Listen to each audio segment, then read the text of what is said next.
মানুষ মুখ ফুটে সুখ বলে, নিজেকে সুখী দেখায়,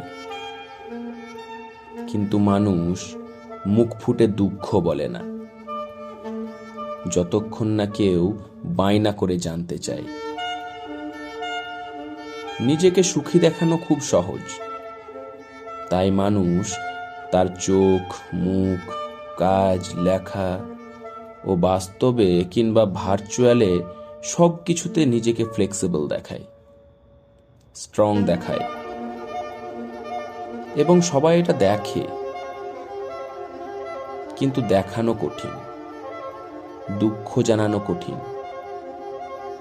দুঃখ সবাইকে বলা যায় না, মন খারাপের কারণ সবাইকে বলা যায় না। কেমন আছির জবাবে সত্যি ভালো নেই এটাও লেখা যায় না। দুঃখ বলার জায়গাটা কমফোর্ট জোন হতে হয়।